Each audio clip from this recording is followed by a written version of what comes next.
Halo semuanya, perkenalkan nama saya Esther Tasiana, NIM 20055541080.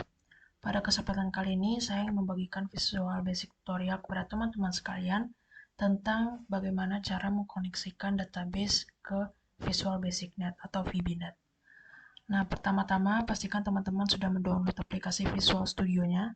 Nah, di sini saya memakai aplikasi Visual Studio 2022. Nah, langsung saja kita buka. Oke, di sini pada laman ini teman-teman klik create a new project ya untuk membuat project baru. Oke. Kemudian di sini teman-teman pilih Windows Forms App. Jadi di sini kita pilih Windows Form Apps karena untuk mengkoneksikan database itu kita memakai yang ini ya, bukan yang Windows Form App yang di atas. Jadi kita memakai Windows Forms App Net Framework. Ya, oke. Setelah itu kita klik next. Oke, kemudian di sini teman-teman bisa membuat nama untuk projectnya. Saya buat aja di sini MS Access Database. Oke, gitu. Setelah itu klik create. Oke, tunggu beberapa saat.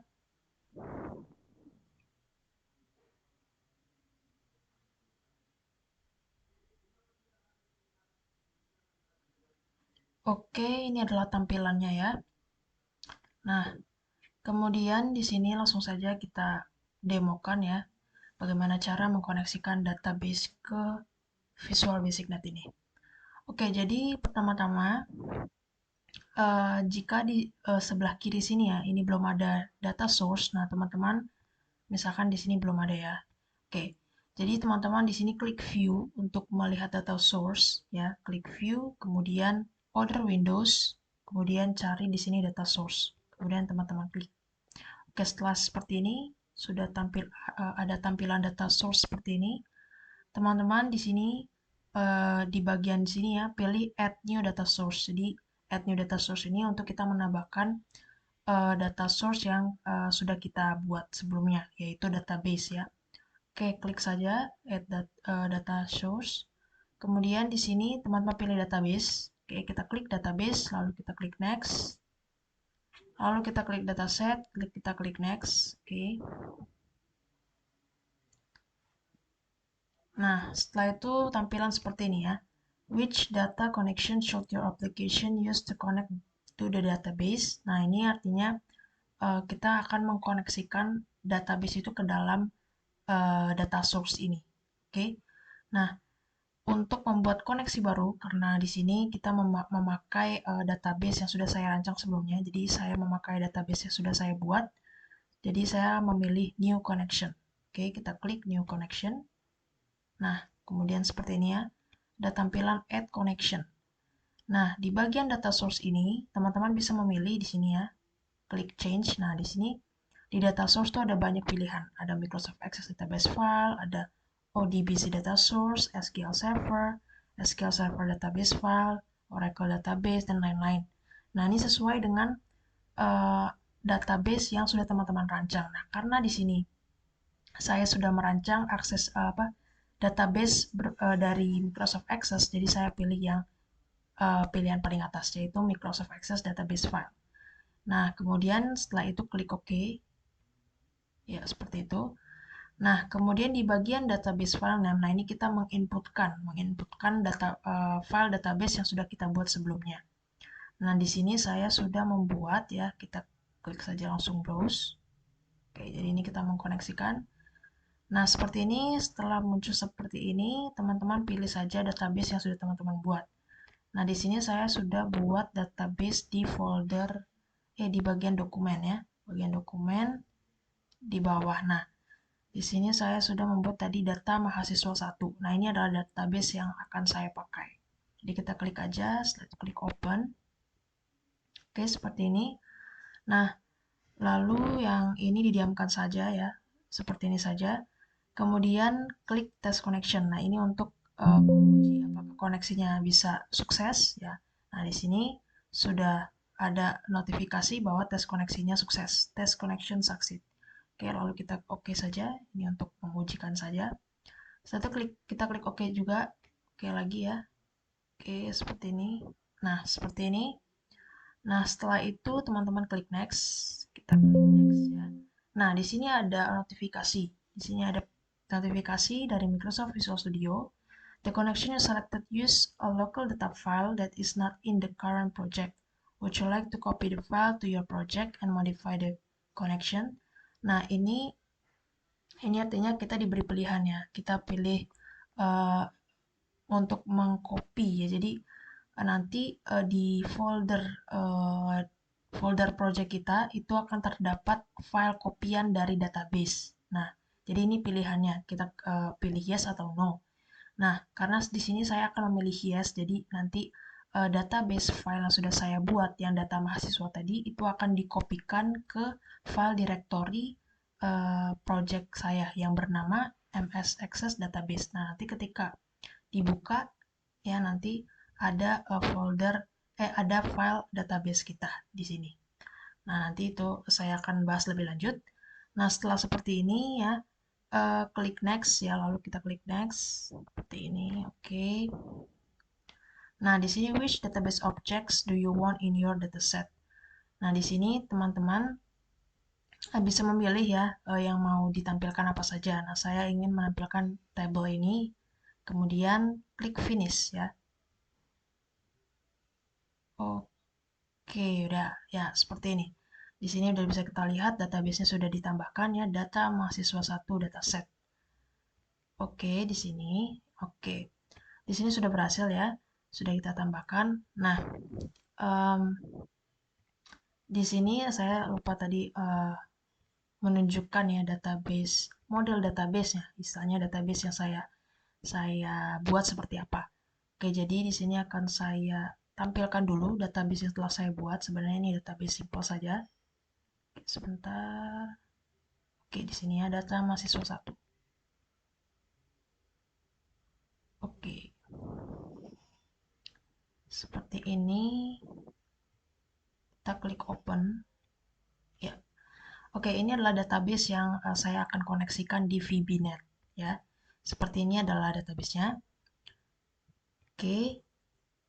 Ya. Nah, setelah itu teman-teman di sini untuk kita bisa mengkoneksikan, lalu kita klik di sini dan kita klik tahan dan juga arahkan ke formnya ya.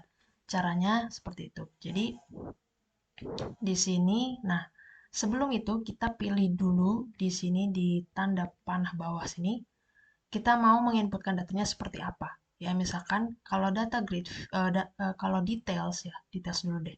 Details kalau kita klik tahan dan kita arahkan ke sini. Oke, sabar ya. Oke, nah maka akan muncul tampilan seperti ini. Ya, ini untuk option details. Nah, kemudian kalau kita pilih data grid view, ya, data grid view, ketika kita drag dan drop ke arah formnya, itu akan ditampilkan secara data grid. Seperti ini modelnya. Itu adalah salah satu ya, pilihannya atau option di sini ya. Jadi teman-teman bisa di sini mengatur apa yang teman-teman inginkan, apa yang teman-teman perlukan, detail satu data grid view. Oke. Nah, sementara data grid view ini coba saya hapus dulu ya. Nah, selain tadi data grid view bisa dibuka di sini, kita juga bisa uh, menginputkannya dari toolbox. Nah, jadi di toolbox, teman-teman klik toolbox, lalu cari di sini data grid view. Nah, lalu klik dan tahan ke arah form. Oke, seperti ini.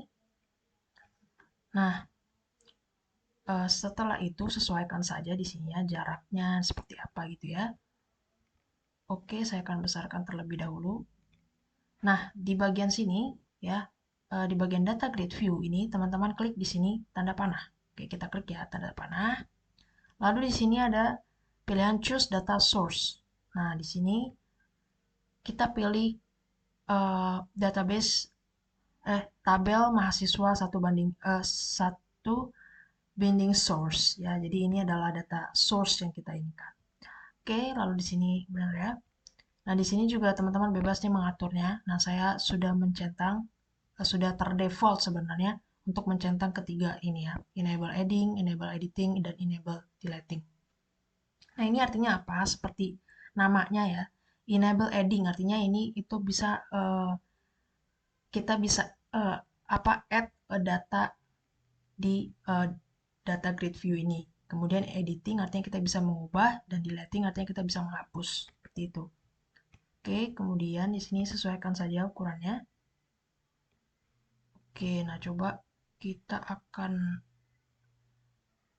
runningkan dulu ya. Kita akan coba debug. Oke, start debug. Kita tunggu beberapa saat ya.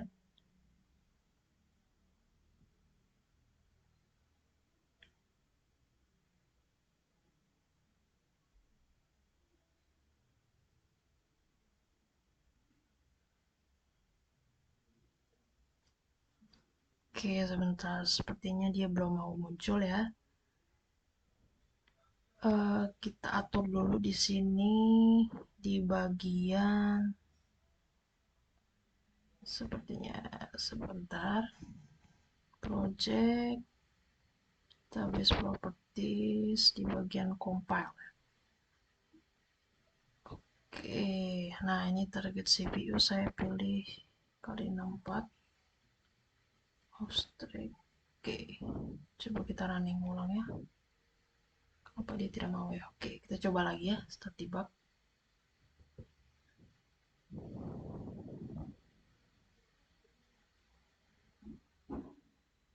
Oke, ya dia sudah mau muncul ya.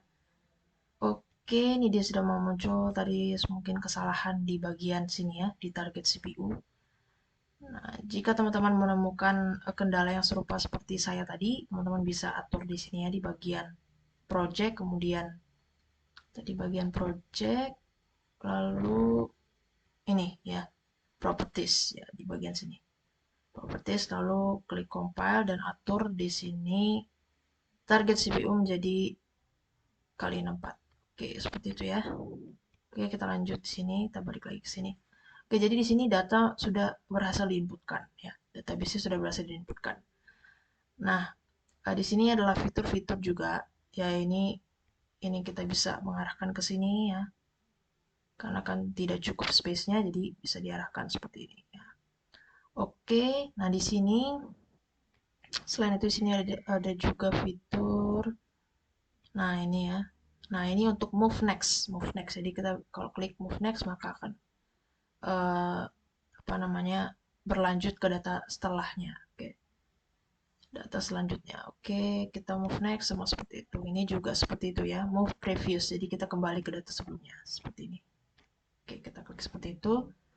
Kemudian ini ada move last. Nah, ini ke data yang paling akhir, bagian atau baris ya paling akhir. Ya, misalkan kita klik move last. Nah, maka akan ke baris paling akhir. Jakarta gitu ya. Bentar ya. Oke, ke sini ya. Nah, seperti ini ya. Kemudian kalau kita ke move first, nah itu akan munculkan ke data pertama. Seperti ini. Itu ya. Seperti itu saja. Terus ini ada juga fitur add new. Add new artinya kita bisa menambahkan data di sini. Oke, coba kita akan tambahkan. Coba menambahkan data. Oke, seperti ini. Misalkan kita name-nya sama aja kita bikinnya 18211 106 ya, nama misalkan Jojo. Oke, tempat lahir misalkan Bandung.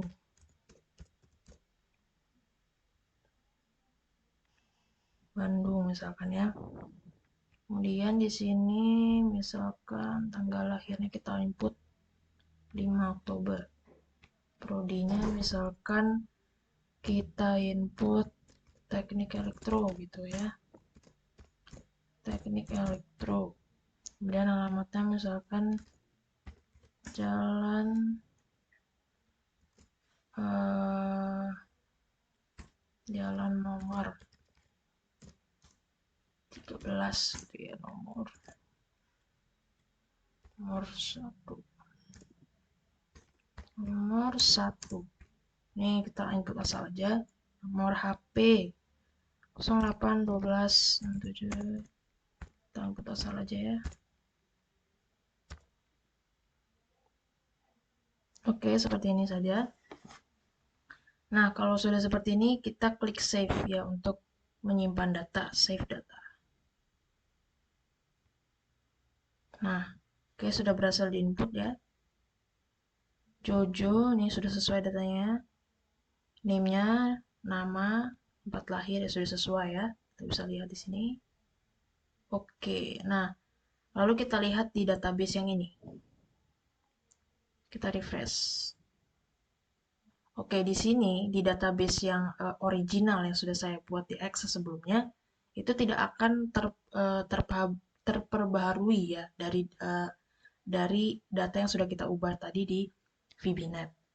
Nah, tapi akan terubah di file kopian dari database ini yang sudah ada di directory atau di dokumen project kita. Nah, oke, coba kita buka di directory atau project eh, dokumen kita yang sebelumnya ya. Misalkan tadi saya kan simpan di data D. Kalau nggak salah saya simpan di sini sebentar ya.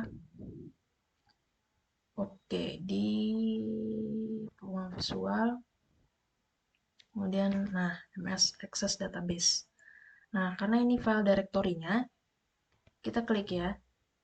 Nah, di sini kan ada data mahasiswa, tetapi bukan ini ya, karena di sini tadi kan menyimpannya di bagian bin dan debug. Nah, kita bisa lihat di sini ya. Nah, build output path. Nah, kita kan simpan di bin debug. Jadi di folder bin debug di directory file yang telah kita buat tadi. Oke, kita kembali di sini, kita klik bin, lalu kita klik debug. Nah, di sini terdapat database ini. Nah, ini adalah database yang tadi dikopikan. Ya, yang tadi kita klik yes untuk data notifikasi tadi. Tadi kan ada pilihan bahwa kita mau mengkopikan database ini ke dalam file directory yang telah kita buat atau tidak. Nah, karena saya tadi klik yes, maka di sini akan dikopikan secara otomatis seperti itu. Nah, kita akan melihat di sini apakah database-nya terperbaharui. Kita klik 2 kali. Oke, kita lihat. Oke, kita enable content. Open. Nah, oke, benar ya. Jadi seperti yang saya bilang sebelumnya, database yang sudah kita ubah tadi, kita tambahkan data di dalam VBNet ini, Jojo ya, si Jojo ini terperbaharui di sini. Jadi ini terupdate. Misalnya kita bisa memberikan atau menambahkan data baru. Ya, nanti kita tambahkan lagi, nanti akan muncul lagi seperti itu. Seperti itu cara kerjanya. Nah, kenapa tadi ini tidak terubah? Karena tadi kita memencet yes. Karena di file original itu tidak akan terubah, tetapi di file yang sudah dikopikan itu akan terubah. Jadi di file yang database yang kita buat itu tidak akan terubah. Kecuali kita pencet tadi klik tombol yes sehingga database-nya terubah. Gitu. Oke, kemudian di sini setelah itu teman-teman bisa apa namanya mencoba-nyoba yang lain ya, misalkan menambahkan data atau misalkan mendelete data nih, kita akan coba mendelete data yang tadi ya. Misalkan data yang si Jojo tadi kita akan delete. Oke, lalu kita klik save. Nah, maka di sini akan terubah juga apa tidak? Kita lihat. Oke, kita refresh. Nah, dia akan delete otomatis di sini karena di bagian sini sudah kita delete. Seperti itu ya. Oke, jadi kira-kira seperti itu cara menambahkan data dan juga kita mengkoneksikannya ke database ya. Seperti itu kira-kira. Jadi demikian tutorial video dari saya. Semoga dapat berguna dan bermanfaat bagi teman-teman sekalian. Terima kasih.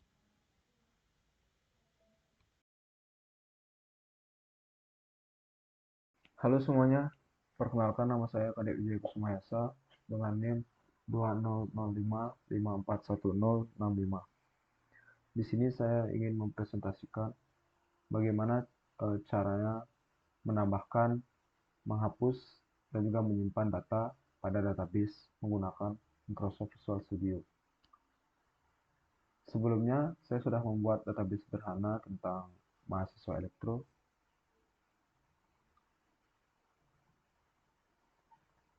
Database ini berisikan data NIM, nama, tempat lahir, prodi, dan juga alamat dari tiap mahasiswa.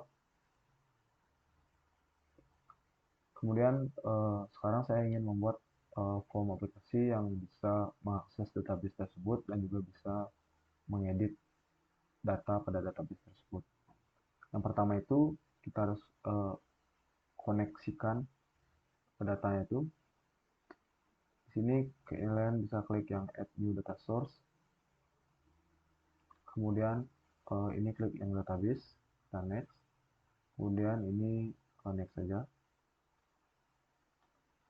Lalu di bagian ini kita klik yang new connection untuk membuat koneksi baru. Karena ini sebelumnya ini database yang saya gunakan untuk mengetes saja. Sebelumnya pastikan bahwa aplikasinya atau data source-nya itu menggunakan Microsoft Access Database File, yang mana aplikasi tersebut adalah aplikasi yang saya gunakan. Kemudian sekarang kita browsing tempat kita menyimpan file database-nya. Di sini data mahasiswa elektro. Kemudian kita klik OK, lalu next.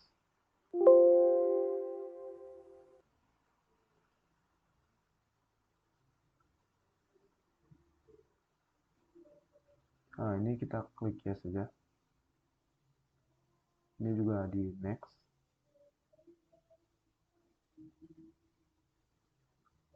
Ini sudah bisa di finish.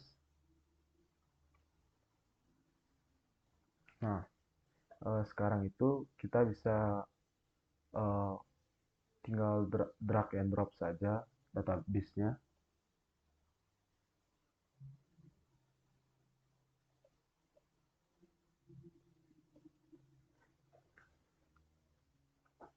Nah, ini database-nya. Nanti setelah saya running, uh, seluruh datanya akan masuk ke tabel yang di sini.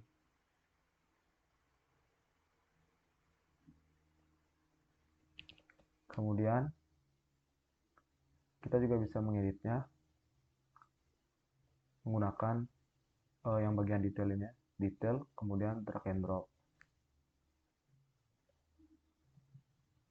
Sini mungkin saya agak lebarin text box-nya untuk mempermudah pengetikan.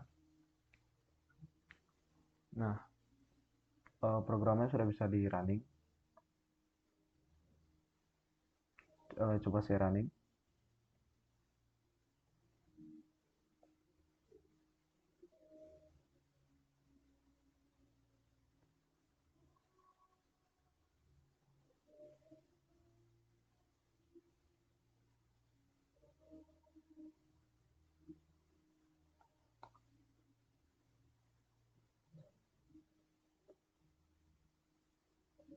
Maaf, ada error. Mungkin di bagian sini errornya. Di debug properties, kemudian klik yang compile, bagian compile. Nah, ini pada prefer 32 bit ini kita uncheck, kemudian kita ganti menjadi x64. Lalu ini kita bisa close saja. Lalu kembali ke formnya. Sekarang coba kita running lagi.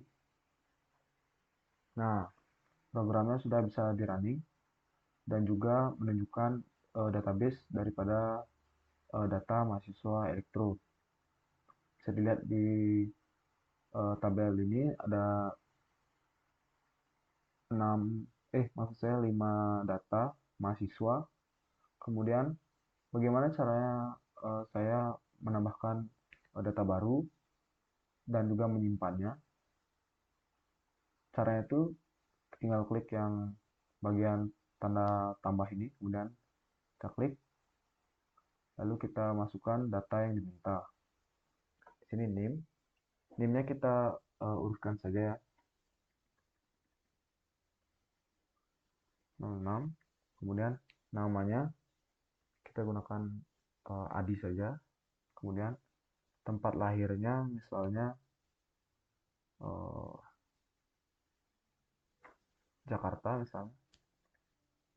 Kemudian prodinya teknik elektro dan alamatnya Jalan Sidokarya misalnya. Nah, kemudian kita klik yang save data. Nah, data mahasiswa ke-6 itu Adi sudah masuk ke database. Coba kita lihat apakah database-nya sudah berubah atau sudah update.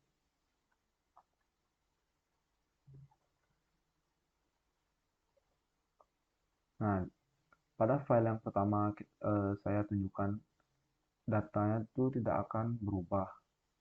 Tapi data yang berubah itu adalah database pada uh, folder di mana form aplikasi kalian disimpan.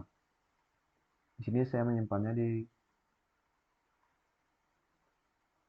sini. Kemudian klik yang bin, lalu debug, dan ini database yang berubah atau database yang update. Nah, di sini sudah terlihat bahwa ada data Adi. Kemudian apabila datanya kita remove, kita delete, lalu kita simpan, maka di sini akan berubah. Maka data pada database ini akan berubah. Coba kita refresh. Nah, data dari Adi sudah hilang. Coba kita di sini juga bisa mengedit data. Misalnya Putu, kita tempat lahirnya Putu misalnya salah. Misalnya Putu lahirnya di Banyuwangi ya.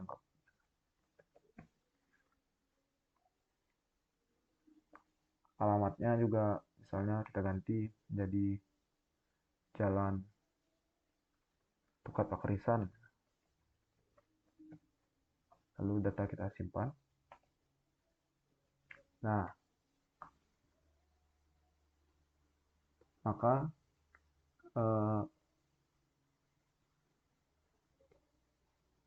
data yang pada database ini akan berubah. Coba kita refresh. Nah, tempat lahir dari Putu yang semulanya Bandung berubah menjadi Banyuwangi. Kemudian alamatnya juga berubah.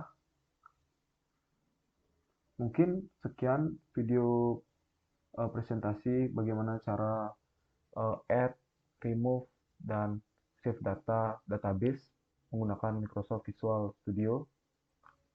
Saya mohon maaf bila ada kesalahan kata atau penjelasan yang kurang berkenan. Akhir kata saya ucapkan terima kasih.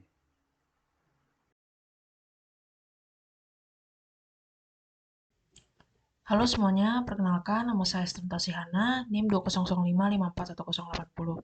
Pada kesempatan kali ini, saya ingin membagikan visual basic tutorial pada teman-teman sekalian tentang bagaimana cara mendapatkan jumlah baris di Visual Basic Net. Nah, di sini saya memakai database yang sama dengan di video tutorial 1, yaitu data mahasiswa 1. Nah, di sini juga saya memakai template yang sama ya dengan yang di video tutorial 1 sebelumnya. Nah, langsung aja kita ke step-stepnya. Jadi pertama yang perlu dilakukan adalah eh, kita memakai di sini toolbox, yaitu timer. Oke, timer. Nah, timer ini drag ke arah formnya. Oke, seperti ini. Dia terlihat kecil ya di atas sini nih. Di bawah sini Di sini ingin biar terlihat. Oke, di bawah sini saya pindahkan biar agak terlihat. Oke, lalu teman-teman, di sini saya akan menginputkan bagaimana cara membaca atau mendapatkan baris ya, jumlah baris berdasarkan database di sini. Oke, jadi yang pertama di form ini, formnya yang di sini ya, klik 2 kali di form. Oke, klik 2 kali atau double klik. Oke, lalu di sini di bagian bawah ya, ini kita ketik codingan timer 1 titik start. Oke, seperti ini. Timer 1 titik start. Karena kan di sini tadi tulisan apa namanya, nama dari timernya adalah timer 1. Oke, jadi seperti itu. Lalu kita balik lagi ke yang di form 1 VB design ini. Setelah itu di toolbox ya yang kita pilih tadi yaitu timer 1, kita klik 2 kali atau double klik. Oke, lalu seperti ini. Nah, setelah itu kita inputkan codingan di sini. Nah, codingannya adalah dim count as integer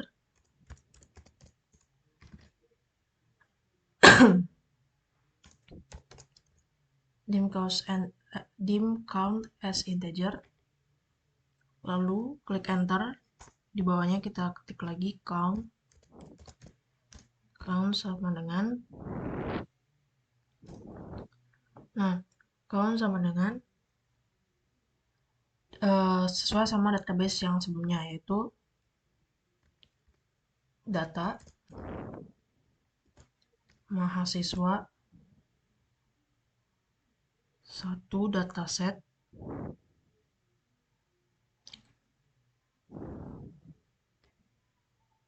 titik count ya. Sebentar saya lihat di yang sini ya.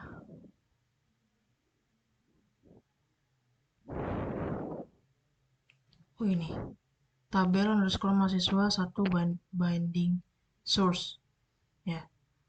Saya tadi lupa,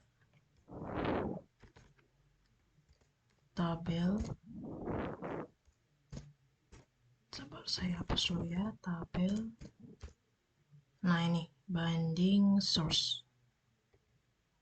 Nah, oke, titik count.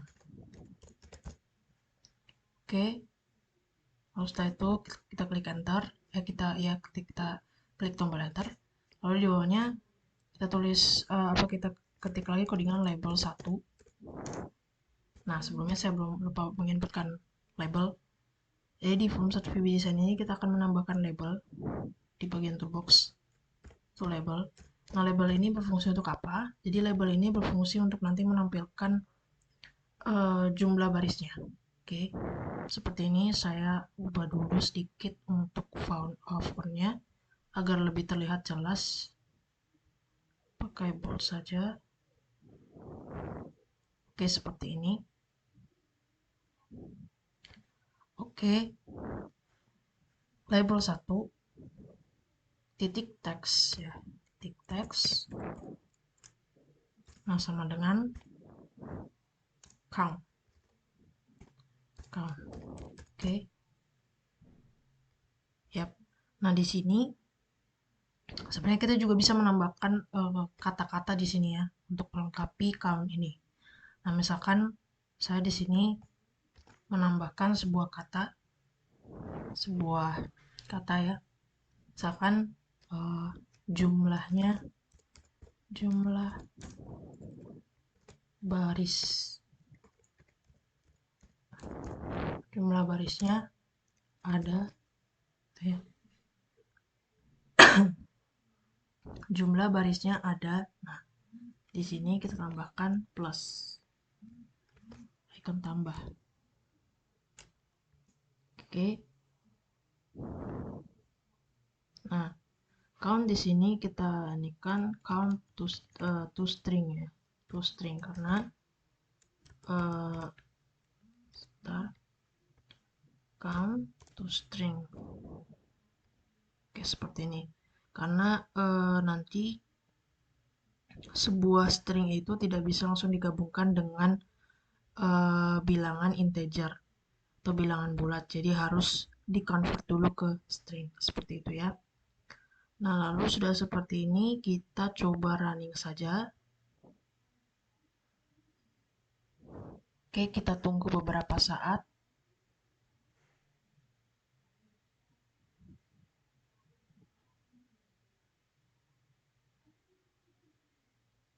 Nah, oke di sini ya. Jumlah barisnya ada 5. Oke, seperti itu. Jadi di sini ada 5 baris. Nah, teman-teman juga nanti bisa memodifikasikan lagi dengan menambahkan misalkan icon-icon yang lain seperti add, misalkan atau tambah, hapus, cari seperti itu. Tapi saya di sini hanya akan membagikan, menunjukkan ya bagaimana cara mendapatkan jumlah baris dari database ini. Jadi di sini sudah terlihat ya bahwa ada 5 baris seperti itu. Nah, demikian jadi itulah tutorial dari saya. Semoga dapat berguna dan bermanfaat bagi teman-teman sekalian. Terima kasih.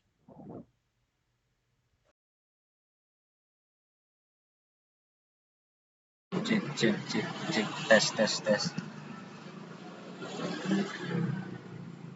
Baik, Om Swastiastu, Assalamualaikum warahmatullahi wabarakatuh.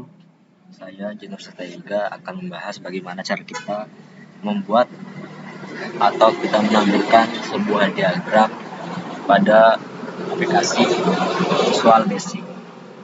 Sebelumnya kita telah mempelajari bagaimana cara menyambungkan Microsoft Access di Visual Basic, dan kita akan memprogramnya agar dapat menunjukkan diagram yang ingin kita tampilkan.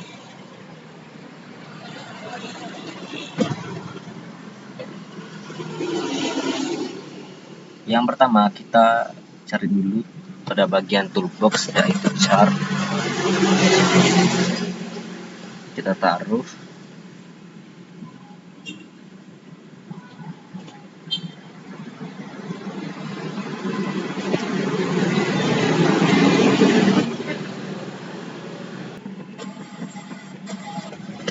Dan kita sesuaikan posisi dan tempatnya.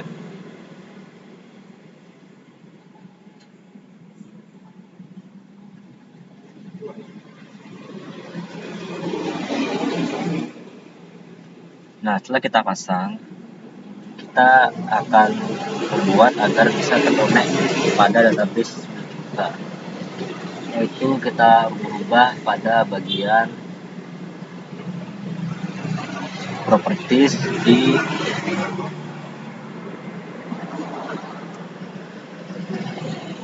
data source,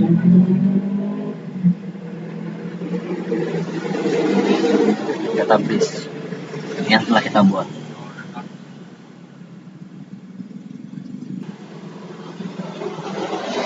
Nah, selanjutnya kita menuju ke bagian series.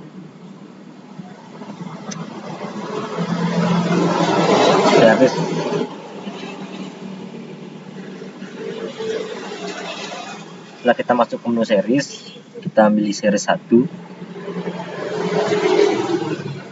Selanjutnya kita mengeditnya pada bagian data source.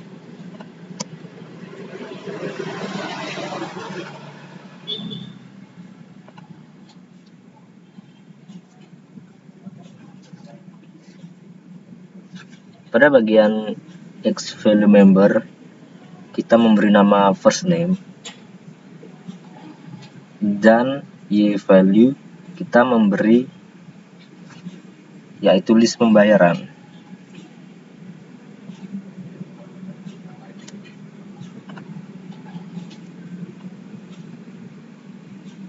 Selanjutnya pada bagian chart,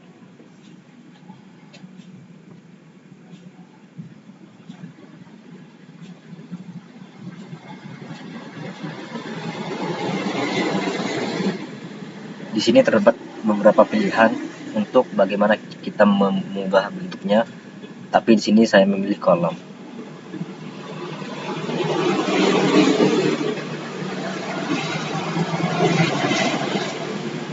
Nah, saat kita menjalankan program kita, maka yang ditampilkan adalah yaitu sebuah data yang menampilkan nama dari data yang telah kita buat.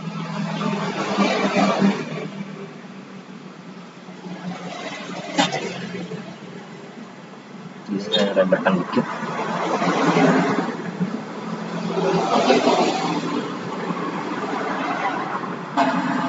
Di sini saya merubah sedikit agar posisinya terlihat rapi.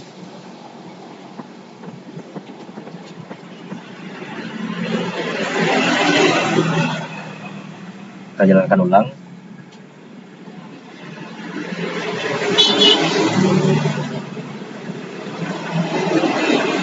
Nah, seperti inilah tampilan saat kita menampilkan sebuah grafis atau diagram pada Visual Basic.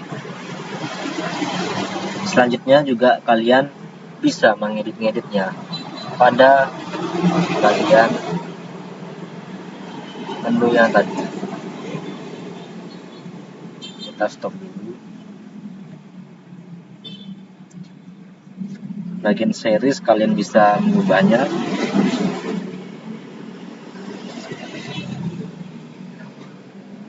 sesuai yang kalian inginkan.